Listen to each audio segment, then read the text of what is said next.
It's no secret the NFL has a problem with race. Think Colin Kaepernick. Think Brian Flores. But this isn't a new problem. It's one that started as far back as the 1930s, with a ban on black players in the NFL, with a past that informs the present. Blackballed is a new miniseries podcast from The Ringer about the 4 men who broke the color barrier in football. I'm your host, Chelsea Stark-Jones. Blackballed is dropping soon on the Ringer NFL feed. This episode is brought to you by Anytime Fitness. We may talk a whole lot about sports, but when it comes to keeping fit ourselves, there's definitely room for improvement. I hit this point early July. I was just like, I am not in good enough shape. I started trying to walk at least 15,000 steps a day, or hiking, or just anything to keep my legs moving. Now it's the end of 2023. I feel great. I had a physical 3 weeks ago, and the guy was like, "You're doing great. You're doing better than you were 3 years ago." I felt great.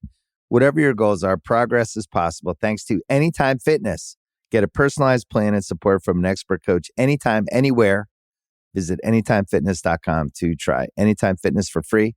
Start to train for your life. Terms, conditions, and restrictions apply.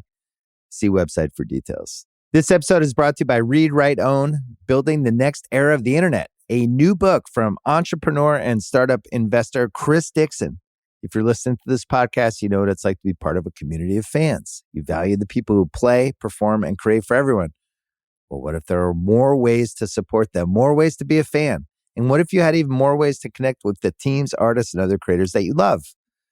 Even though creators make the internet valuable, how much value do they get for their work? Well, that's mostly up to a few big tech companies. Shouldn't creators get more from the platforms they make successful? More value, but also more say, more control, more ownership? Read, Write, Own explores an alternative future for the internet, one that reclaims control for creators, fans, listeners, and gamers, the people who not only use the internet, but make it useful. Read, Write, Own imagines an internet built by us for us. So order your copy of the book today or learn more at readwriteown.com. I need sports staff to clear the room. Stand up and walk now. Hello and welcome to The Watch. My name is Chris Ryan. I am an editor at TheRinger.com, and joining me in the studio where he continues his clone work for the New Republic, it's Andy Greenwald! But the New Republic, the political magazine. Yes. I have been trying to clone that for years. It's an indelible combination of strident social commentary and surprising zags in the face of liberalism. Did you have that loaded for me? No. Oh my God. No. You know, every time I think you're maybe coming to the end, Nope. you know? It's like you have a whole new chapter. It's a different vibe today because Kaya is, of course, with us, but she's remote. So Chris is running the sesh. Yeah. Chris began the sesh, feet up on the desk. I'm like Tobias, just dialing up the Aurora sessions, you know? There we go. That's just for us. Andy, today we're going to talk about The Mandalorian. We're going to talk about Daisy Jones and the Six. We have some news we want to get to, not personal news. Although I guess in some ways there is some personal news perhaps on the horizon for us. Oh? Well, you were talking to me a little bit. We can do this first. I told you we couldn't, but we can do this first. Oh, great. Andy's really excited about a whole new... All right. He's got a whole new world of IP to explore. Well, he doesn't, but Hollywood is exploring it for him. So some news came across the transom yesterday. Why do we always say the word transom? Because we're old. It's okay. Yeah, but we're not that old. No, people know us. This is a comfortable listen. Okay. They get it. Okay, go ahead. That 101 Studios, which I believe... My guy David Glasser. That's your guy. He's been pumping out Taylor Sheridan shows. Yeah. Isn't Ron Burkle involved in 101 Studios, I think? I mean, let's hope. Yeah. I mean, whenever you can have a guy with a sterling Moving on. Look, I guess that 101 Studios, it was looking for its next cash cow. Yeah. And settled on the obvious. Because there's only so many cows out on the Yellowstone. You know what I mean? That's right. Because I guess the Lonesome Dove expedition did make it to Montana. Spoiler. But that was a long time ago. But I think they're going back, man. I think they're taking their cows and they're going to Texas. Oh, on Yellowstone. Yeah. I see. Not in Lonesome Dove 2. No. Which was would be good. The next fatted calf, can I keep with a bovine analogy, for 101 Studios is our old stomping ground, the collection of IP formerly known as Spin Magazine. Yeah. Spin Magazine, where you and I cut our teeth, proverbially, 20 years ago. Yeah, at least. So they seem to have optioned the entire library of the magazine to produce both film, TV, and podcast projects. Now, this is thrilling. We have not yet received a phone call, and had we received a phone call, we probably would have had it go straight to voicemail. And if we had gotten the voicemail in 1 to 4 business days, which is what happens with iPhones, we would have said, we're interested, but only for AMC Plus, which is our network that we're buying. But so my first question for you, Chris, is of all the many blurbs and charticles that you contributed to Spin Magazine, which one do you think is most ripe? I was wondering about this. I still feel like my review of DMX's The Great Depression is really my crowning achievement for Spin Magazine. I have to admit, I don't have a lot of material that might get optioned here because all of my stuff was just yeoman-like young Pauline Kael just reviewing records. You, on the other hand, I think the funniest possible outcome here is if Nick Pizzolatto adapts your Franz Ferdinand feature. Oh, where I took them to Philadelphia's famed Mutter Museum of Medical Oddities. I mean, this was our job. It's so weird. Who's the dude who did Hannibal? Brian Fuller. Yeah, he should do that. He should make your Franz Ferdinand Just show. like 4 nice Scottish boys being like, it's a tumor. That's quite gnarly, isn't that? All right. That's a movie. I think that's possible. I think, I talk about this a lot, especially in the wake of Meet Me in the Bathroom, but like, I think my expose on Brooklyn Rock, featuring the Yeah Yeahs, a band that lived in Manhattan, and opened with me interviewing the dude from The Liars at Great Lakes, a bar in Park Slope, a neighborhood with no cool music. That's not true. There was some good music in Our Park guy Slope. Anthony from Radio 4 had a shop there, but I'm just saying that's where I lived, so I had them come to me. That's not that you could option that. Sincerely, I do think you could make an interesting, probably relatively low-budge feature out of the night in Chicago after a blizzard in a hotel room where I was with Bert from The Used. I was writing a feature on Bert on The Used. Yeah. And Gerard Way was there as well. It wasn't just that you happened to be in Chicago with Bert from The Used. No, that was not my 20s. And Gerard, My Chemical Romance was opening for The Used before their major label deal. Wow. And it was a long night that Gerard has said inspired the song, You Know What They Do to Guys Like Us in Prison. Did he really say that? He has said that to me, yeah. Wow, your fingerprints are all over American popular culture. I mean, I try to keep a low profile, but yeah, I just can't help it. Well, keep us updated. The Zelig of emo letters. I don't know. Is there a deep bench of stories that you feel like, I mean, like Chuck's features, maybe, but I think that those have a carve out. Yeah. Yeah, I think they do too. I don't know. I mean, like, the journalism was great back then. I think that there was a lot of really good pieces, but they're about bands for the most part. Last question then about this topic. You know how in the right hands, a single story or expose can make a movie, whether it's Spotlight, a movie that you're familiar with doing imitations from, or like Shattered Glass, obviously a darker tale of journalistic malpractice. Did they ever actually write an article about Shattered Glass, or was that just like, then they found out that he was lying? Do you know what magazine that was about? The New Republic. Yeah, it was. Am I getting that wrong? Isn't it called The New Republic in Mandalorian? Yeah, you're right.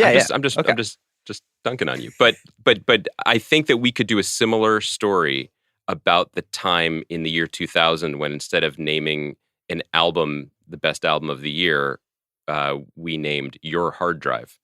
Oh yeah, that's right. And it could be kind of like a Moneyball situation where it's just like a lot of like people in a conference room being like, how could we turn this whole thing on its head? Glenn Powell as John Dolan. Yeah, definitely. By the way, this is why I didn't want this story to go first, is now we're making John Dolan references. That's fair. No one gets this. Okay, we're done. We're moving on. Except for maybe John Dolan. Let's do something a little bit more broad that speaks to like a larger swath of people. Let's talk a little bit about my guy Jim Gunn, who co-runs DC with his producing partner Peter Safran. Came in, was like, I'm cleaning up this town. There's a new sheriff here, Sheriff Gunn. And he was like, first order of business is I'm penning this Superman script, Superman Legacy. Seemed like he had been penning it, but yes. But you guys, we're gonna search far and wide for the right filmmaker for this script. And you never know, you might find the next Martin Scorsese out there, as we really kick every can and we open up every hood and just try to see like where the filmmaking talent really resides. He said he might not be the best person to direct this film, and if there's one thing about James Gunn scripts, they're really written for anyone. Anyone to direct, That's true. Basically just anodyne, basically blank canvases. And then Jim pulled a Dick. He pulled a Dick Cheney where he was like, I've searched far and wide and the best person for this job is me.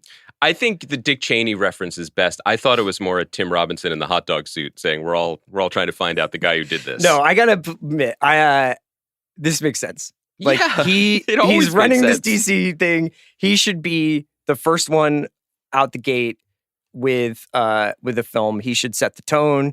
Nobody knows the tone of his own scripts like he does. Yes. He has I wouldn't say inimitable, but I would say he has fully mastered how to make James Gunn movies. Yes.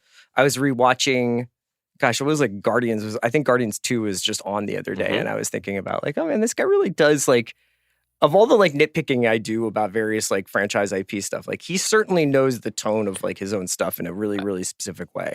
I also think, and I know that I'm a broken record on this one. And I think it's bad how so many other things are trying so hard to imitate him. Yes, but I would also say, in addition to the thing that he's known for, I think he ought to be sneaky known for his oftentimes almost mawkish sentimentality, which he earns because of the sharp bite or meta whatever of the rest of the movies that he makes. And I think that I've been a broken record about this, but Superman is corny and hopeful and optimistic, and that's what makes the character worthwhile and special in my view.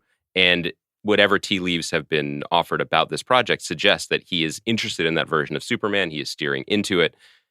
I trust this more as him directing it. Yeah. You know, I think that there's been optimism has not been a flavor profile of superhero movies for a long time. The closest we get is often a kind of a stone-faced majesty that you end up with something like, my favorite film, The Eternals. That's very different than what I think he's going for here. So this we're making a big deal out of something that I think was a no-brainer. I'll read you a little something from Deadline.com, which is a website I go to a couple of times a day just to make sure I got my finger on the pulse. Superman Legacy tells the story of Superman's journey to reconcile his Kryptonian heritage with his human upbringing as Clark Kent in Smallville, Kansas. He is the embodiment of truth, justice, and the American way, guided by human kindness in a world that sees kindness as old-fashioned. And Gunn has already mentioned on social media that Superman will be younger than his 40s. So not really making this film for us. Wow. But wait, that was a shot across the bow there. And this sounds like he is going to try and find the very qualities that make Superman so eternally popular. That being said, I was kind of wondering because, we had this Quantumania movie. We did. Which was largely like centered around the idea of not being a dick, right? I believe, to quote MODOK, yes, that was the motto. Are we over-indexed on kindness in superhero movies? No, because I think kindness, that's why I was choosing to go with optimism. I think that's a different vibe. I think the idea of Superman as the last Boy Scout, not the Damon Wayans, Bruce Willis picture, but like someone who is out of step with the times, which are trending darker or more cynical or more polarized, I think is a really compelling idea, especially now. That's how I see it. Okay. I think broadly speaking, the non-MODOK superheroes of the world they're kind enough, maybe not to Sokovian children, they swept that thing under the rug, but, to American kids. I think this probably works for where DC wants to go, because if they want to shake off the Snyderverse, I would not describe those movies as especially kind. There's something... Or warm. I am overly invested in a version of this that appeals to me. I will say that right from the start. But there is a strain of DC comic storytelling that has appealed to me, which is less, certainly not morose, it's not dark. It's really like these heroes are titans. I mean, they're also Teen Titans, but I mean, literally, they are avatars of goodness with their majestic backstories and almost godlike demeanor. And that's different. And I think it leans into what he also wants to do, which is present what he and Peter Safran are doing as something new in this space, something to be excited about. Because one thing we've learned over the last few years of the MCU is that things do tend to be better when at the beginning in these stories. And I think to lean into that is a very, very smart overall vision for the properties. And I wonder if some version of that, obviously better articulated than what I just did, is what got them the job. You know what's interesting is this is not going to come out until 2025, at least, right? Do you think that we can sustain this clip of DC gossip from now until when Superman actually comes out? You and I? Or No, I mean, like, obviously you and I just have like fun with it because this is one of those weird examples where a guy who's in charge of like $1 billion enterprise just tweets, although I guess that's becoming more and more common. yeah. But he tweets through it. But even like casting rumors or this is going to happen or this isn't going to happen or this person's going to be in this, but they're not. That kind of like level of like information flow. I wonder whether that's like super sustainable if you also need to go about the business of making a movie. I'm not necessarily talking about whether James Gunn should tweet less because obviously he wrote a Superman movie, so he clearly knows how to divide his time. I mean more like it's almost like the NBA where like the games get overshadowed by the discourse. Like that's been my experience this season. Can superhero movies and franchise IP sustain this level of like speculation about like what's happening, script leaks, casting rumors? I think it's a good question. It's unclear what exactly the runway we're talking about is, though, because The Flash is still happening. Like they have a movie, they have some and TV Aquaman, shows. That's right. The Aquaman sequel, the Colin Farrell Penguin show is. I guess they are filming. making that. Yeah, they have stuff. Yeah. So how much of that stuff has to do with what Gunn is doing, how much cover it provides him to basically hit the hard reboot in 2025 is unclear. But I would contrast this with, you know, the state of Star Wars remains very mysterious and in flux. I imagine we might get more news around May 4th has sort of become Star Wars Day, right? So I bet we're about a month and a half away from some more concrete information. But I think it's a very different tack to be like, don't worry, we're cooking some stuff up in the kitchen, as opposed to Gunn's more transparent. We have a plan, and you'll be learning more soon. Who knows which is more successful? We won't know for a while, but it's interesting to contrast those choices. This is a sort of minor thing about a show that we didn't talk about, but I wanted to ask you about the cancellation of Willow. Yes, this is pretty like minor, like in terms of like what we've been covering, like a minor note, but just I noted with interest that so that Willow has been canceled after one 8-episode season. This is like for people to know, obviously it's a movie from 1988. It was beloved in I guess almost a cult way, although I think it was relatively successful. It was successful. It was a Ron Howard movie. I remember it well from our childhood, and I guess its impact continued to grow because even our favorite Reservation Dogs, the character is named Elora Danan after the girl in Willow. And I think that it's a perfect example of Disney's got this treasure chest of stories that it's already told that they're always trying to think of new ways to approach. So The Little Mermaid, which was advertised during the Oscars, is a perfect example. Like they seem to be going back and forth between doing animated and live action renditions of these classic stories. Willow is hardly like a Little Mermaid level story, but like many Disney things, has its adherents and it has its huge true believers. And it's obviously indicative of Disney pulling the leash a little bit back on spending and on what they're making and on quality control. Although by all accounts, I did not watch Willow because I was never like a huge Willow person, but the people who did loved it. Yeah, it's like, very charming. It was, and so, I mean, the series. Yeah. And the kind of thing is kind of surprising to me is like, you own this, Lucasfilm is your asset. Yes. You have the control over this project. I understand maybe having like a new approach to how much stuff are we putting up? How much stuff are we what are we spending on these things? We have to get prices under control. I don't know how much it costs to make Willow. According to Hollywood Reporter, it never cracked the Nielsen top 10 rankings of streaming titles during its run. I don't really know what that means. It did receive mostly positive reviews from critics. I have to say, I breathe a small sigh of relief that Andor was already under. Oh my God. Is already in production. We don't have any insider knowledge, but every vibration, every sense, every disturbance in the force makes it very clear to me that if it had not been guaranteed, if they had not budgeted and planned and committed to a 2-season order, it would not be coming back. It's hard to imagine, right? Yeah. So do you think that ultimately, like, this is something that I wouldn't even say like Disney would regret? Because I'm sure, like, what is Disney? It's not like Walt Disney is sitting there just being like, I regret canceling Willow after one episode. He's frozen in a cryo tank, right? But he doesn't know about this yet. It is, I wonder how people will adjust, fans will adjust to a less kind, less gentle Disney? Well, I mean, in terms of It's just like we canceled your show. Well, it's a great question. I think there's 3 different lenses through which to look at this story. One is the one you're pointing to, which is Disney's cost cutting like everybody else, and the big excitement of launching into streaming. And just, so are we. That's why Kai is not here today. Fair, and it's also some of our plans for AMC Plus that I don't want to get into today. But that era that a lot of these companies went through, it's like we're launching on streaming, so we're spending, and get everything in development. You're beginning to see some of, Paramount was doing that as well. There's Fatal Attraction, there's Grease, Rise of the Pink Ladies. Like there's all this stuff that's just mining the vault. All the Showtime shows that are all just like spin-offs of Dexter and Billions. So Disney did that when launching the Plus service there with Bob Iger coming back. It's a convenient cover to be like, okay, we're pulling back from that, and we understand why. Yeah. That's one lens to look at this through. There's also the Lucasfilm piece, which remains, a little bit opaque.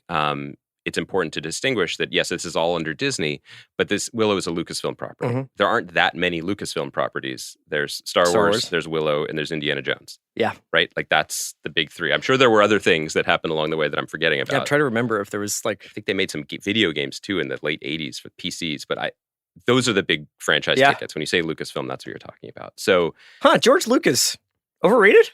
Maybe. Kind of lazy when you think about it. That's our policy on this podcast. Only 3 iconic franchises. Yikes. So it's a question of what that pod, that organization, that shingle within Disney ought to be doing, how they're spending their resources, how they're mining their library, what their priorities ought to be. Is the future of Lucasfilm just Star Wars? Because that's certainly that ought to keep them pretty busy. And then the third piece of it is Disney's continuing slight confusion as to what it's doing with its streaming properties. What Hulu is and what it's going to be and who's going to own it remains an open question in Hollywood that a lot of people are still... This isn't me saying people are talking. People are talking about this. People are talking about that, yeah. Is Bob Iger going to sell Hulu to Universal and it's going to become folded into Peacock, or Peacock will fold into this? Will it be called Hoocock? Pilu? A lot of questions. Hoocock... I mean, absolutely. It's just the gold standard of naming. If they started a streaming network called Hoocock, I might quit. Quit your other subscriptions? No, I might quit the Watch. I might quit the Ringer. I might just become I might just farm chickens or something. A monk. Just like what? Farmer Ryan, what makes your chickens the best? They are extremely wet. We have an incredible misting system over these chickens. This is aquaculture at its finest. We had so much snowpack. Yes. Why are we out of water again in California? It turns out Farmer Ryan has been hosing down these chickens. These chickens won't swim yet. That's your motto. Chicken of the sea is tuna, right? You would think. Not in this house. But Disney Plus itself. And there's not a lot more conversation to have about this. We've talked about this many times. But what are people firing it up for? What can be put on it? And I think that Willow is interesting to think about. Like, that didn't really pop on a platform that is largely successful, but for things that people maybe are already expecting to find there, be it Pixar movies or Mando or the Star Wars movies themselves. The interesting thing coming up, and hopefully we'll check out an episode or two and talk about it, is American-Born Chinese. Yep. Which got some burn at the Oscars, and rightfully so, because 2 Oscar winners are in the show, Michelle Yeoh and Ke Huy Quan, and based on a really phenomenal graphic novel that is definitely known to the younger members of our audience. Yeah. Remember some Daddingtons and Momingtons out there. Can the Plus service have shows like that and draw the type of audience that it deserves? Open questions. But all of this starting with what's up with the cancellation of Willow, these are the right dominoes to be looking at in terms of what their strategy is going to be going forward. Yeah, I think obviously like there was the promise of Disney Plus and the promise of like, oh, you're actually going to get say MCU shows at almost the clip that you buy comic books. Like we're going to recreate the experience of your kind of week to week relationship with these characters on the screen. they dial that back a little bit after mixed results, and I think also some confusion about how those shows maybe connect to the movies and where the movies are going and what are we doing next and all this stuff. Same thing goes for Star Wars, where I think that they probably, by the time they get to Book of Boba Fett, are like, we're a little bit over our skis. Let's dial it back. We've also got the Filoni-verse versus the Andor-verse and some of these other shows that we've been planning. So I understand a moment of stepping back, but when you're a custodian of people's cherished memories and cherished relationships with these characters, it's a little bit more of a responsibility, or maybe what I mean is there's more consequences to your kind of cancellations than if it's just like FX decides to not do another season of The Old Man, which I think they are doing another season of The Old Man. But like, imagine if like Studio X just decides we're good, we're going to move off of this. It's also a reminder that it's very, very hard to quantify what nostalgia means to people in terms of return on investment or reward. I think, to your point, people love Willow. People remember it. I'm sure there's a large percentage of people, or not insignificant percentage, who really are like, that's my favorite movie. Yeah. And I would love to see more of it. I think... And I was waiting 30 years for it to come back. And they made a really decent show. I watched the first few episodes of it. It's made with love and intention. There's a Kasdan involved. Warwick Davis returned. Like, it's good. There's nothing wrong with it. But did people who loved the movie Willow when they were kids want to watch more of it? We don't know. And that's tough. It's the sort of decision-making, and I don't begrudge anyone the decision-making for Willow. This is not we're not fighting this war on this particular hill. But there is, and there always has been, but it is increasingly becoming evident that there's a strain of decision-making coming from the executive suites, which is, if any aspect of this is known, or I can make the argument that we can get this existing audience, it's not so much that this will make a good show, because I think they did with Willow, but I think it's more, this will save my job and my plan for this company for 1 to 2 years. It's the GM who's making like a trade just to keep his job. It's exact, we do a lot of sports and pop culture on this feed, but that is exactly it. It's not, you're not following a blueprint or a plan. It's like, you're kind of like, it's self-preservation. And even just anecdotally, I hear from people I talk to in the business that there is a lot of, boy, you were right about that. That really worked. The thing you were telling me would work, but I was too afraid to pull the trigger on. But then the follow-up to that isn't, maybe I'll trust you next time and take a chance. It's, this new one you brought me is also too risky. Right. It's fear-based. And we all know, isn't there a quote about fear in the Star Wars canon? I don't remember it. This episode is brought to you by Mint Mobile. New Year's resolutions are fun the first couple of weeks. Then you kind of maybe conveniently forget about them halfway through January. No shame. It happens to us all.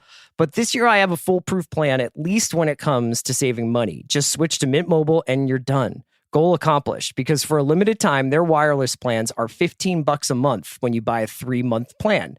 The great thing about Mint Mobile is there's no jaw-dropping monthly bills or unexpected overages, and all plans come with unlimited talk and text. Get this new customer offer today at mintmobile.com/watch. Additional taxes, fees, and restrictions apply. See Mint Mobile for details.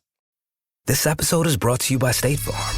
You might say all kinds of stuff when things go wrong, but these are the words you really need to remember. Like a good neighbor, State Farm is there. They've got options to fit your unique insurance needs, meaning you can talk to your agent to choose the coverage you need, have coverage options to protect the things you value most, file a claim right on the State Farm mobile app, and even reach a real person when you need to talk to someone.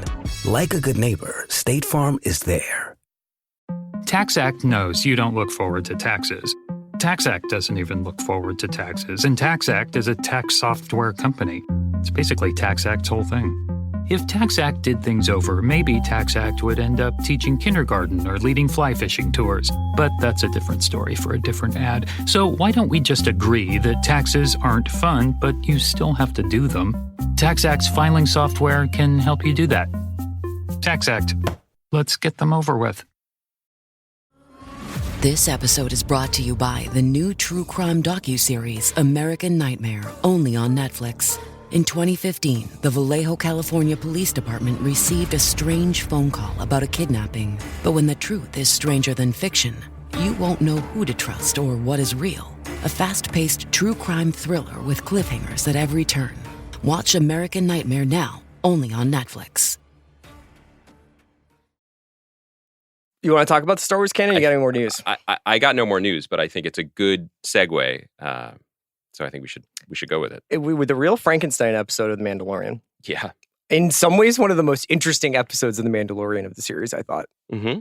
I don't necessarily mean successful, but The Convert, which came out on Wednesday night, is essentially a spy story.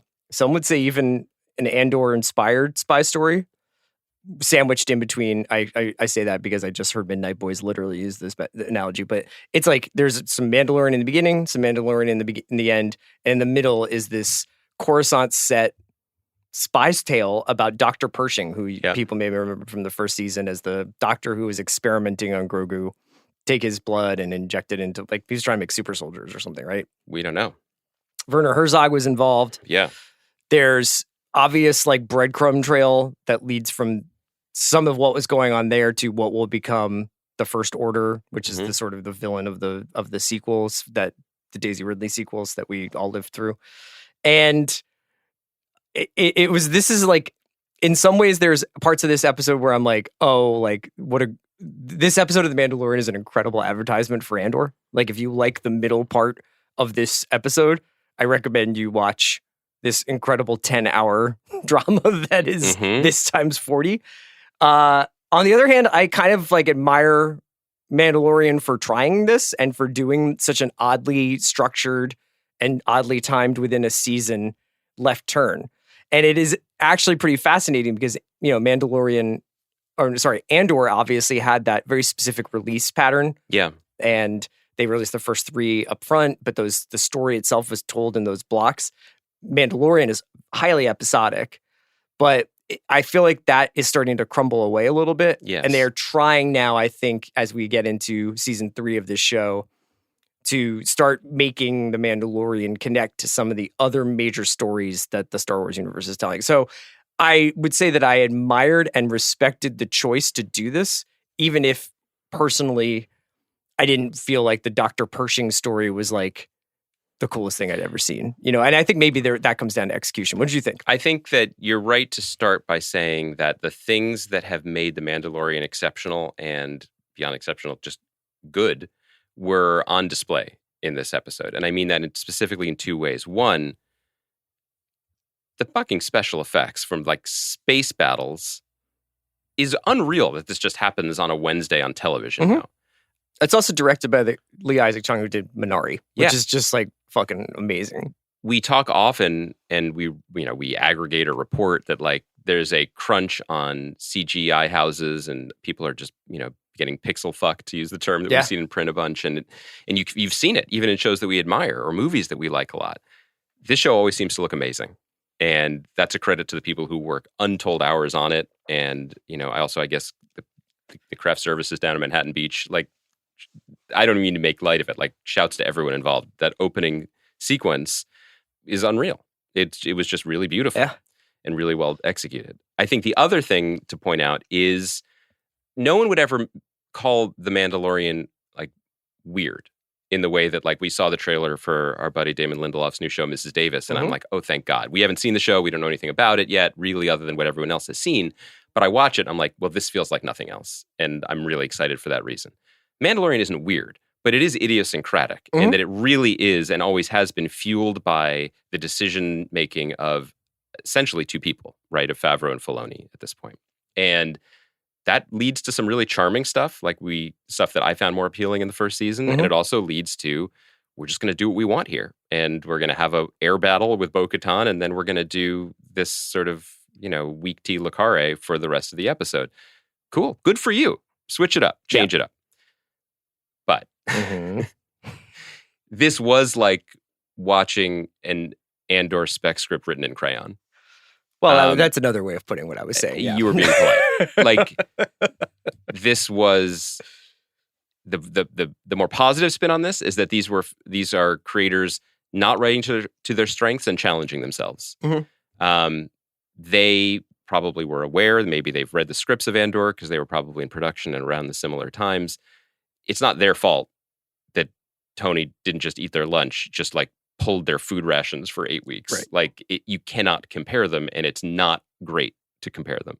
But this came out after Andor, which set such a high bar. And is set on Coruscant with people going through their day-to-day mundane lives. And this is me, the same person who just said that I think the production design of Mandalorian throughout is amazing.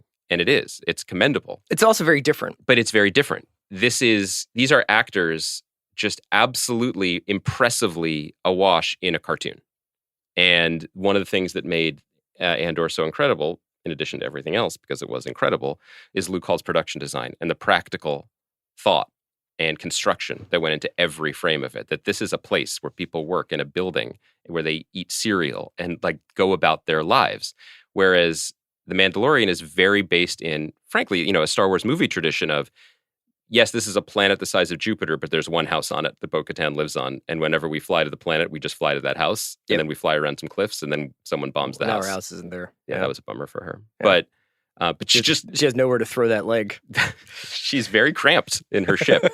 That is a thing. That is different. But also, I didn't feel that the story of Dr. Pershing, well, there's two things of major points of criticism. I don't think it was, the lemon wasn't worth the squeeze necessarily. Like, I didn't think his story was that compelling. And being like, I lost my mother, and then also my mother had a lab and I wanted a lab. Uh-huh. Cool. Then you became a war criminal? Like, I don't.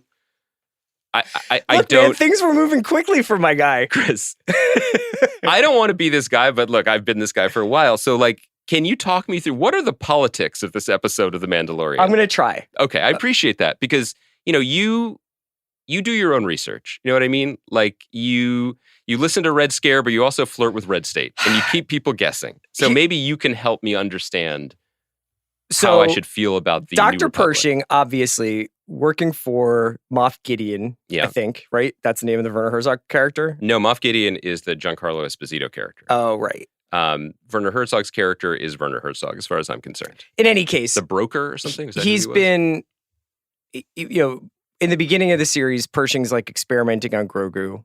They're trying to, I don't know, build like so here's one thing I want to get clear. Yeah. Mandalorian is set after Return of the Jedi, and now several years. And so now we're inching closer and closer to the sequels, right? Yes, to The Force Awakens. One thing I want to note is I would personally wonder, has Coruscant just like never changed? Right. Like they built this like utopian city of the future. And even though we've gone through multiple revolutions, yes, Coruscant just looks exactly the same as it did. Are you suggesting that somewhere in the Coruscant Times, there's an article like the one we read in the LA Times yesterday about the state of the metro system? Well, even if it was just like, oh man, Coruscant. I miss the old Coruscant where there wasn't a Citibank on every corner. You know what I mean? Yeah, what's up with these space Dwayne Reeds? Get my space script filled everywhere. Chris, this is the Andor brain. This is the Andor brain. And what we're watching a show that is committed, sometimes with good results, because you can make different shows for different people, tell different types of stories. And The Mandalorian, up to this point, has been largely successful. But this is a show committed to that same aesthetic that really bummed me out in the sequel trilogy of movies, which is, how about waves this time? Right. How about lava? Just because you can do it doesn't mean you ought to if you don't have a story to back it up. And so Coruscant is shiny and crowded, and they have glowing space popsicles. Right. Well, in any case, Pershing has like basically gone from bad guy to quote unquote good guy. But what we're supposed to see is that maybe those two things don't have as much of a distinction as we thought. Mm-hmm. And that the New Republic, shout out to some of our favorite journalism, Marty Peretz and the whole. Well, just so he's basically in witness protection or in some sort of rehabilitation program where he is going to like start contributing to society, and after some sort of reprogramming has is going around doing these speeches saying like, I really wanted to just help, but my bad that I was helping, right, these bad guys. No, he was like a free thinker, and then he went to a university in America, right? And he was radicalized. He was blue-pilled. You really now you're going right up against the guardrails. Listen, I just feel like that's what the episode did. Like there is a story to be told about how revolutions can quickly turn into what they tried to depose. Isn't that what Andor is? Yes, that's what I'm saying. Yeah. It's not just that Andor exists.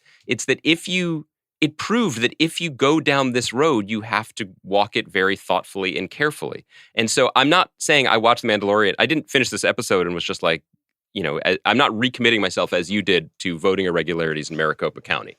I am just saying that is a pretty big swing. Yeah. To be like, it's not a Truth and Reconciliation Committee. It is itself a kind of fascist reprogramming regime. And that this double strips agent people of their names. who essentially traps this guy. Yeah. After luring him with some biscuits to be like, why don't you get back to cloning? That's where you're your best self. For what it's worth, I assume those travel biscuits were stand-in for the Biscoff cookies you can get on Delta, and I would also consider going back to a life of crime. Do you ever ask for 2 of those? Because my whole thing is like, these things taste like they were made in 1997, so I can't imagine there's a shortage. So sometimes when they're like cookies, biscuits or chips or whatever, and I'm like, can I get biscuits? And I'm like, can I get 2?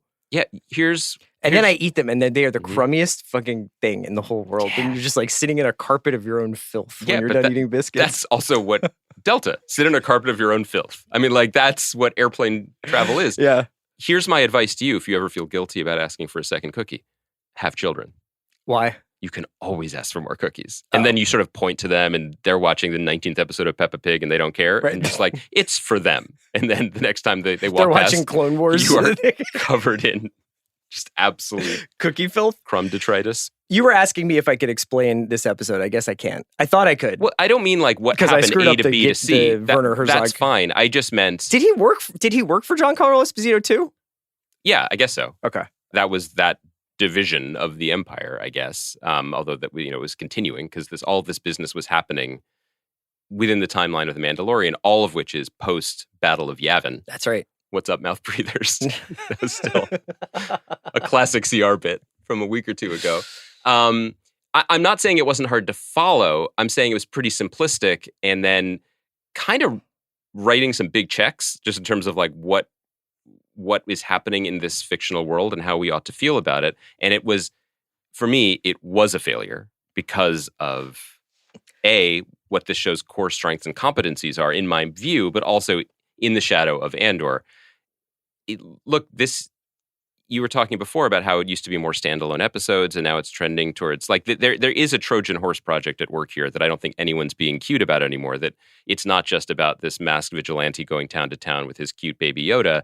This is doing enormous canonical spackle work. But one of the things that I thought I couldn't believe was I almost felt like they were like, we're going to do a live action version of the Filoni-verse with Clone Wars and Bad Batch and all this stuff. And like, we'll bring those characters to life. And that's going to be the project of this show on a like low key level. And that we'll always have the Din Djarin. Yeah. And Grogu kind of like that level of attraction, but then we're also going to be starting to bring in all this other stuff. And it seems like now they're like turning their attention a little bit towards, we're going to have to explain these sequels. They are. And so, look, here's something that I think people understand, but I don't know if is often articulated. But can you imagine seeing the last sequel and being like, yeah, no problem. I can explain that.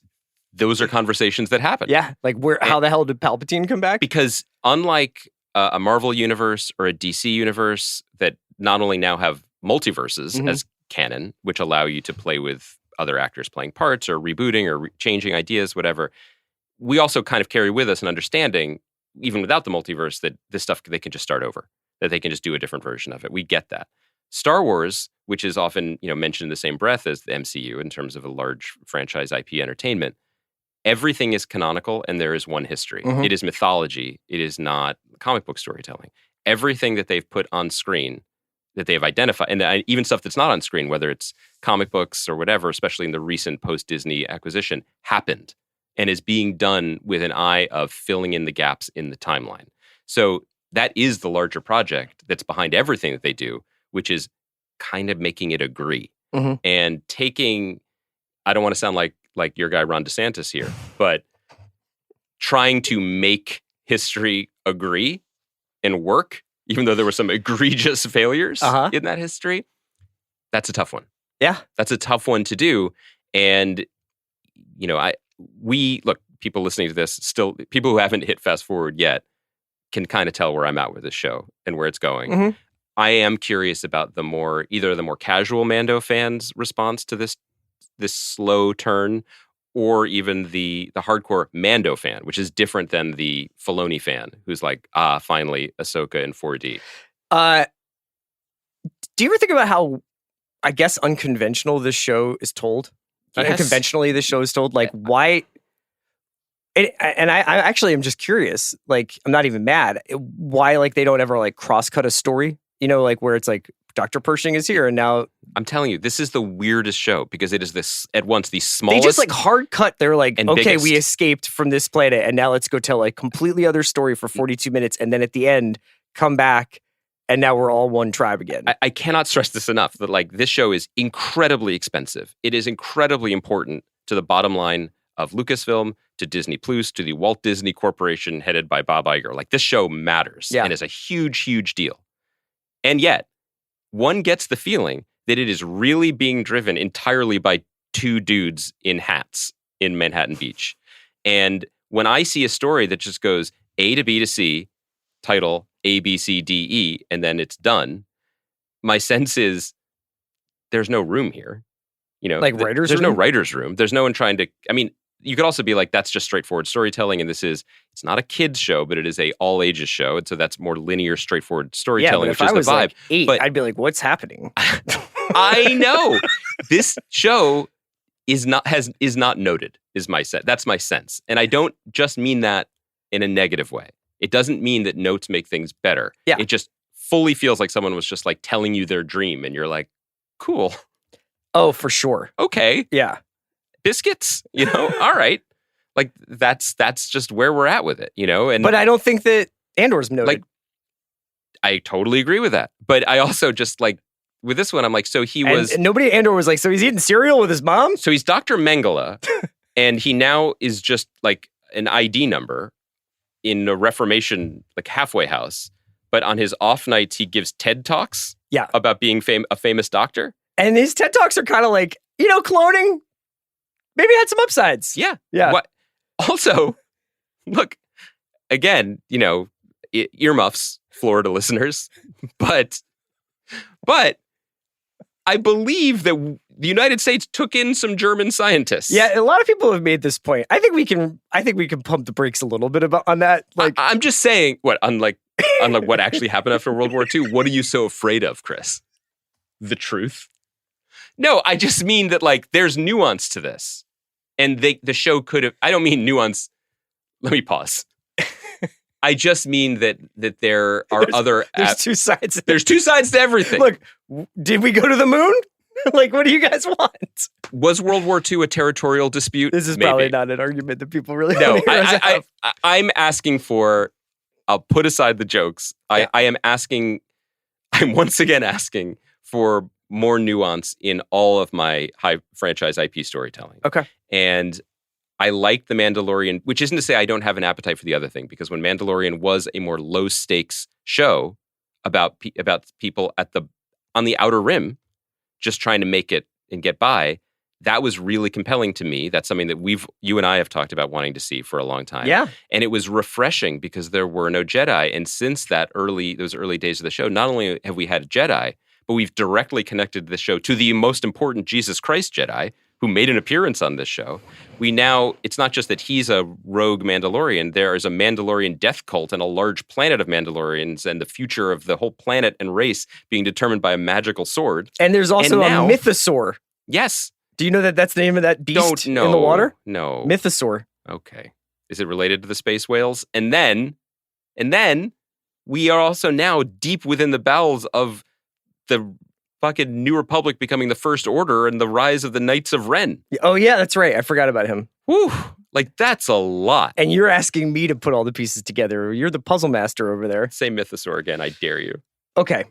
I want to have, like, constructive conversations about this show. So maybe, you know, we let it so maybe get a different co-host? Is that what you're saying? Yeah. But, yeah, you know, it's funny. It's like there's a bunch of stuff coming on right now. Obviously, Succession and Yellow Jackets are coming back. There's a bunch of stuff coming on Apple. There's a couple of really good Netflix shows coming up. It's interesting. Like Mandalorian has had like kind of a couple of weeks of our undivided attention for the most part. And I can't tell if you're bailing. My heart has bailed. Yeah. My heart has bailed because it's not like on a very basic level, the show is, what it's communicating to me is that it is not interested in the show that I liked anymore. It is growing, evolving, changing, doing bigger work.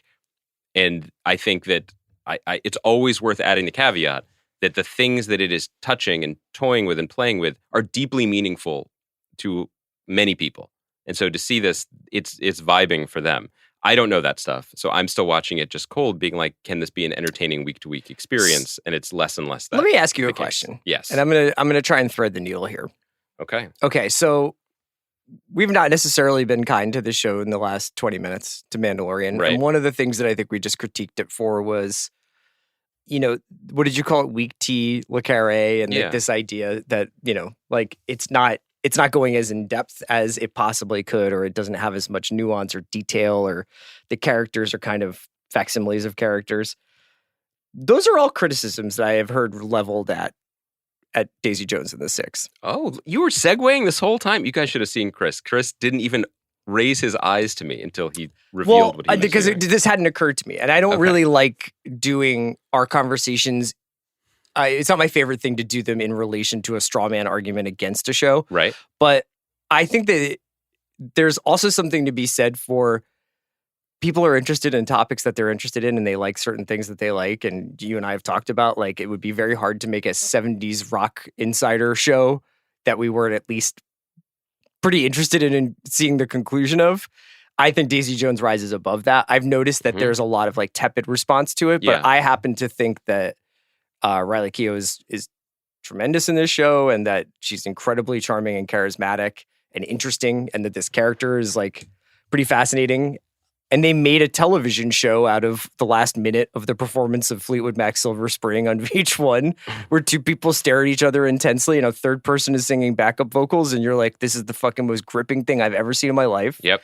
And then they were like, cool, let's make a show out of that. Like that moment, that energy. Yep. And I actually think that Sam and Riley like have got that sort of tension between them, that kind of that push and pull between two people who know that they're bad for each other, but know that they're good for each other and can't have everything that they want and all these things. But I do also take the point of people who are like, this is playing dress up, and this is somewhat a little bit like, there are anachronistic phrases in the show. Like Kaya sent me a tweet somebody sent about like, it was like, give me a minute or something? No, it was Daisy Jones's like immaculate teeth that nobody would have had in the... Riley's teeth are like... It's a TV show. Like, do people want... So how come Janis it's okay Joplin's to say real that teeth? about this, but not Mandalorian is, I guess, what I'm saying. Do you think that ultimately it comes down to us just being like, I like this show better? I'm happy to do that version too, because I do want to just advocate for why I think the show is good, and we will. Should. But in terms of the segue, I am a biased... I don't know how trustworthy I am in this, but I think the success of Daisy Jones is that they zeroed in on exactly what you're talking about, which is the sparks flying emotion of creation, of romance, of bad romance, of making mistakes, of being young, and of why you chase the flame even if you get burnt. The details around the margins of that, the show gets right sometimes, and other times it gets wildly wrong. But I'm not interested in that because I'm not watching a documentary, nor do I want to. I can watch the actual Fleetwood Mac performance. They're not making Fleetwood Mac. These characters are not Stevie and Lindsay. And it's smart that they're not trying too hard to make them that. They are trying to make a narrative, soap operatic, compelling show out of a feeling. And I think when you start from that, it's incredibly difficult. But I think that by staying true to that as their North Star, it works. A moment ago, when we were talking about what Mandalorian is in its third season, we basically said 3 to 4 distinct projects all being worked on within the framework of the show. It is setting up for the sequels trilogy to make sense. It is bringing in the animated universe that Filoni like sort of ushered in. Yes, and it is also Adventure of the Week. Adventure of the Week, brand building on television for a different generation of viewers. That's a lot. That's a lot to be doing. It's also a lot to be doing in the style that they're doing it, where they're not jumping back and forth in one episode between all those shows. They're like, here's 15 minutes of one show and here's 30 minutes of another. Also, to go as general as possible, the special sauce in genre storytelling, but also really in all storytelling, is the emotional recognition and connection you have with your characters. It's why Lost was great and why Lost was ultimately more than the sum of its mysteries. And Mandalorian had that because you had an unfeeling robot man, not a robot man in a metal suit. I know the difference. With an adorable child the cutest puppet. thing of all time. Yeah. And that relationship is why the show pleased everyone when it debuted and became a sensation. And what it's done since then is a lot of, hey, Katie Sackhoff's playing a character who's important. Why is she important? She's going to tell you why she's important. Right. They don't have a relationship. He doesn't take his mask off. So we just see that maybe they respect each other and they have similar armor on. You know what I mean? And it's cool. And if I had a relationship with that character from other media, I just might bring that with me. Right. So that's also probably why our conversation about it feels a little more clinical or inert, at least on coming from my mic, because I don't have emotions about Sure. The Mandalorian. Yeah. When it comes to Daisy, though, you have emotions. So I did send you a text yesterday, which is that if you don't love the show, I don't know if I want to be friends with you. Not you. Just a classic Greenwald. Just broadly. Reaching across the aisle. The broadest possible brush. The coalition. I have watched Daisy Jones in the 6 episodes of this show so far. Uh-huh. That's everything that's up on Amazon. And I love it. And I love it so much. And I wonder if one of the reasons why I love it is, I think you touched on this last week, it's really compelling, it's really entertaining, and it's really a pleasure. It's a pleasure to watch these moments. There's a, I kind of feel like talking about it still from, anecdotally or just culturally. I don't know if this show is popping. I don't know if it's ratings or what Amazon wanted it to be. So I don't want to like spoil specific beats, but there's a, simmering in the background, obvious will they or won't they, and obviously they will within the band. Mm-hmm. And the way that story plays out, and we should say I haven't read the book. I don't think you've read the book either. I haven't read the book, no. There's a feeling that is just pure TV pleasure. Like it goes back to why, we used to watch The OC. We love shows like this, where you're like, this is going to happen. It's not going to happen yet. And let's just sit back and see how they tell a very predictable story. And they tell it with wit and charm, and they lean into it, and they know what they're doing, so that when the will they or won't they becomes they did, you feel great about it. That's something that is underrated, especially in a prestige television moment. I just think that it plays the hits, which is a funny thing to say about a show about a band. Yeah, I noticed over this second batch of episodes, which I really liked, and I get to the end of Daisy Jones, and I will say that Daisy Jones episodes end quite well. So well. It's kind of like a secret ingredient of great, especially hour-long dramas, is that if you're going to sit there and watch people walk into rooms and talk to one another for 49 minutes, like the last 5 minutes should hit, And they have the secret weapon of these songs. And maybe your mileage may vary on whether you think that these songs are actually transcendent, like up there with 70s rock classics. I don't necessarily think so, but there's something about watching them come together in this faux real way that makes it feel really exciting. So that the end of episode 3, when they sing Honeycomb for the first time or whatever, or Look at You Now or whatever it is. And then the end of episode 4, when they have spent the entire time writing at Teddy's house, and then they come back and they're laughing, and then they do the song in the studio, the new song based on, I think, Graham's riff or whatever. It's Graham's riff, but the like Let Me Down Easy. Let Me Down Easy. And so I think that these episodes are constructed in such a way that it's not necessarily cliffhangers, but you get such a high at the end, or at least you're so intoxicated by what you've just seen that you want to start the next one. Also, they understand, I think, that watching creation is exciting. Watching and hard to capture. There's an element of it, though, that taps into some of our most like primal movie and TV watching desires. When you get the gang together to pull a heist, when there's a plan set in motion and something comes together like that, when done right, that's like pure entertainment dopamine. Yeah. And so these episodes building up to the recording of this album that will bring them together and inevitably tear them apart, there's that feeling of anticipation and momentum that is just really artfully done. And then I think the show is really well considered. I just think that... Well, it knows what it is. I think that was what I was going to say, is that if I had one criticism, if you wanted to make it, and this isn't like Don DeLillo's Underworld. Like, I don't necessarily want a 21 episode Daisy Jones that goes into like all of the socioeconomic like reasons and explanations to like, how did they afford to rent this place in Laurel Canyon? Or like, these guys all escaped the draft or whatever. Like, everything that you would kind of wonder about the course of these people's lives from the late 60s into the mid 70s. And I just kind of like the fact that like each scene is basically like intensely character and relationship based. Yes. So whether it's Karen and Billy's brother, and this sort of like minor love triangle with this new girl, or whether it's the Cammy, Daisy, Billy stuff, that's really what the show's focused on, that and the music. And it's not focused on like what's going on in Los Angeles in the mid-70s, which is like, there's a version of this show that could have done that. And I get the impression that there's more stuff in the book. I would imagine it crosses paths with more history. Yeah, in a way. I think it's just like these people's lives are like sort of, it's not behind the music, it's behind the times as much as it is that. Yeah, and even within the second batch of episodes, the band has a number one song in the country. Yeah. And their lives don't really seem to change at all, which, right. Okay. I think that there was something kind of neat, though, where you always read about that time in California, and it was kind of like you could get a house in Franklin Hills or Laurel Canyon, and it was beat up, and it cost $200 a month or something like that. But like there is a certain like authenticity to it, even though I understand what you mean. No, but there's something really beautifully designed and well considered that I think as people who live in LA, as people of a certain age, or maybe just people alive in this chaotic moment, that is very appealing about the relatively modest scale of success of Los Angeles, of what life was.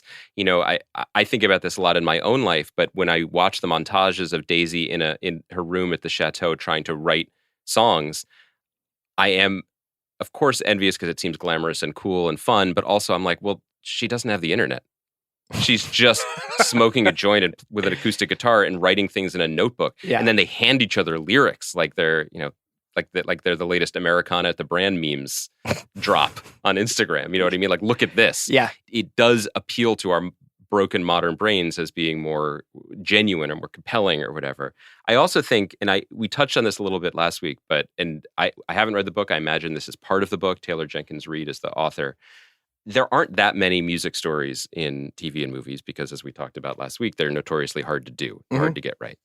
So I'm sure there are examples that I'm going to miss off the top of my head, but I find the way that the women are written in this show to be really compelling, a really nice corrective to the way women were written in other versions of the story, including some sad degree reality. But it doesn't feel like a 2020... I don't feel a heavy hand of 2023, let's fix the past retroactively morality in this. I think the way Camila, and I think that Camila Morone is fantastic on this show.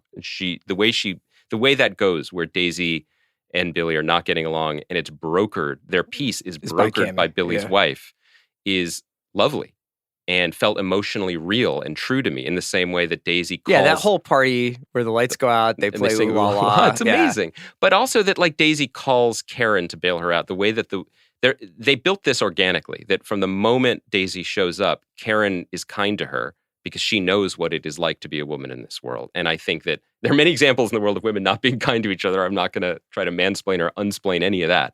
But I just feel like that's a really interesting and compelling, and it feels emotionally true backbeat to this show, that the characters haven't, the Camila hasn't fallen away as a member of this family as the band's profile has risen, that they've only sort of run at that. The note, I love the show, I love watching it, I can't wait for more.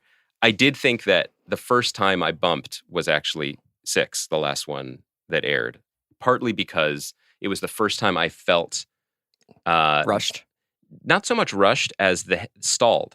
As the hands of a 10-episode order or whatever it is it, I don't know how many it ultimately is. It's 10.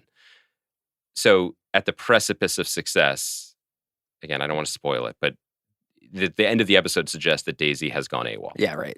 At that moment. And I was like, we got so close, and now I'm feeling like we're going a little bit off. Similarly, this might be the same version of us that criticized the final season of The Wire but lauded the previous season. The arrival of a music journalist. Jonah? Yeah. That one bugged me. Yeah. Because obviously that's what we were. And obviously that's what we will be again on the big screen thanks to the 101 studios. Shout out to Glasser, yeah. But that's not... I understand the role that character plays dramatically as a foil on this show, but that's not what would happen. Like, let me just tell you, like, if you get access to a band on a bus or a studio, you're not like, so I have it on good authority, you're a real piece of shit. You want to confirm? Like, that's not actually... Like more than anything, Maybe in the especially 70s. Yeah, but also they'd be starstruck, or they'd be doing drugs with them, or they would be like, I just there was a lot of like, the courage of the pen, You're like right. speaking hard truths, Right. and learning about who we really are. That is very, very, very much something written by a writer. The writer. When writers write other writers, they tend to be like truth tellers. Yes, right. And so that I did bump on that stuff in 6. It just felt you felt, but I cannot overly criticize it because I think the show is so artfully constructed and put together, and I'm so impressed by the way that it's been done, that when you see a little more overt like chess piece arranging, how can I blame it? Yeah, I think that they've been subtle and pretty considered in some ways, like Daisy taking the pill and drinking the Cuervo before she goes on stage for the first time in 4 is a nice, like, sort of like, take note that this woman sure likes taking pills anytime, like she feels any kind of nerves. I think that they've done a good job of like juxtaposing her and Billy and like her excess and his sobriety, and then also I liked that 4th episode where it's essentially like 20 questions and they get to that point where Billy is just like, I'm just going to ask you things and you answer honestly and somehow our songs will emerge from this like deeper understanding. And it's corny. It's corny also when the bass player is like, I like rock and roll because it's passionate. But it's also like, I fucking do too, man. Me too. But also it's a little bit more than that. Like it's a little bit smarter than that. The show, it really impressed me the way the show will do things like say that Billy is corny. Yeah. That he's not good enough without her. That she's just like, you're not writing anything honest. You're writing what you wish. You're like your sweet love songs to your wife. Yeah, Nobody cares. Who's nice. Yeah. But you're writing the version of yourself that you wish you were. Right. I think that's a really interesting thing. And I think there's also and him being like, why are you writing about fucking kites?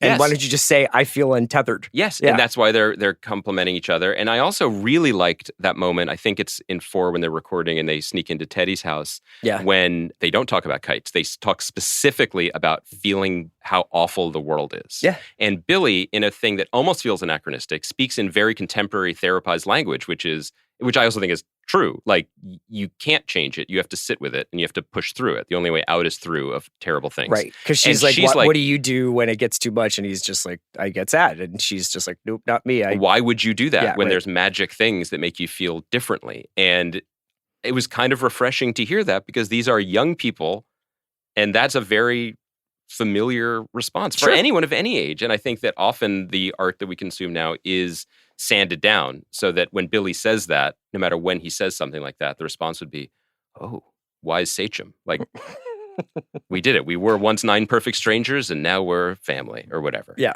I didn't mean to, show didn't deserve a stray. I'm sorry. Oh, I thought you were talking about the Fellowship of the Ring. Oh. Yeah. Yeah. What did they take when they felt sad because Sauron had taken over the earth? They put that shit on and they turned invisi and they were like, now I feel fine. Actually, that ring really did bring a lot of trouble into their lives when you think about it. Wow. Well, that's retroactive reading of it. I should do that. Yeah. I should go to Zaz and I should pitch a Lord of the Rings, but like these guys are all like train spotting. Like we're like it's basically like Renton and Sick Boy. Yeah. Just trying to take the ring to the mountain, but they can't stop wearing it. They can't stop putting on the ring because it feels real I guess it good. is what happened. Boy, we've really shown, I think, tonight a true mastery of really like a detail-oriented approach to storytelling. And podcasting, right? And no, I think we were good today. I don't know. How does Kaya feel? Kaya's not here. This is what happens when she can't physically intervene with us. I think she muted us. I think she's probably signed off hours ago. Do you think this is still being What recorded? did you want me to say? I'll rein you guys in. We next wanted you to say it's a good pod. No, did we do a good job? No, you guys did great. You guys did great. Thanks, Kaya. We should mention that we have been not intentionally, but we have been ignoring the return of Top Chef, but not out of disrespect. No. I thought the first episode was remarkable. I really liked it. I can't wait to watch the second one. That's on tonight. I think we'll do a Top Chef recap at the end of Monday's show. Yeah, we'll do Monday. So maybe we'll get into a little bit of Perry Mason, which I know goes up Monday, but maybe we'll put the show up on Monday night. And I think I want you to watch Ted Lasso. Wow. But okay, maybe Ted Lasso fans don't want me to make you watch I don't think Ted they Lasso. want that. Do you? How do you feel, since this is the type I was going to say, this is the part of the podcast where we just kick around stuff casually as opposed to the previous 55 minutes. Where it's really buttoned up. It's really we tight. got that whole Gideon Werner Herzog thing. Absolutely. We nailed it, I think. That was awesome when you were like, explain to me what this guy's ideology is and the trajectory of his career. Did you? I was like, here's the thing. Did you feel prepared for that? Yeah. I actually, the problem is I went through your speeches at CPAC, so I actually know how you feel What's about this going on? stuff. Are you just like, do you think I'm a Republican? No, but I wonder if some of the CR heads are like, I think you like to keep them guessing because you make a lot of Carrie Lake jokes.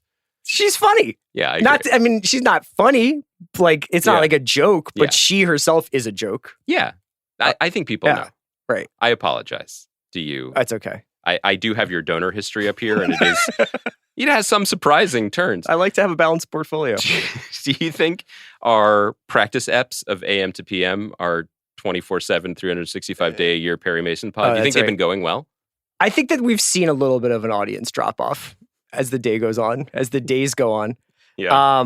Did I tell you that my wife actually was on Reese's boat this past summer? See, this is wild to me. And she was quite upset that I didn't apparently listen to her story when she told it. Like, I thought she just did a boat ride in Brooklyn, but I did not know that she was on Matthew Reese's boat. And I apologize to her, and I would apologize to Matthew Reese. Can I confess something to you live on mic? You knew that as we were talking? No, but I was messaging with Phoebe, and she was like, she wanted me to know too. She was like, I was on that boat. And this I was is the like, most wow. she's ever cared about the watch. I was like, that is accurate. She was like, Chris didn't know. And she wrote, actually, he knew. He just didn't listen to me. Yes. So she's spreading that. That story's out there. Yeah. Bad beat for me. That's also where I got your donor history, by the way. She's the leak. But we'll be back on Monday. We'll have a bunch of stuff to talk about. I think that's guaranteed. And you know what? What's great about this podcast, which is what I think keeps people tuning in week after week, year after incredibly long year, is sometimes we don't have a lot to talk about, but we still talk. Thanks to Kaya McMullen for producing us, and we'll talk to you guys on Monday.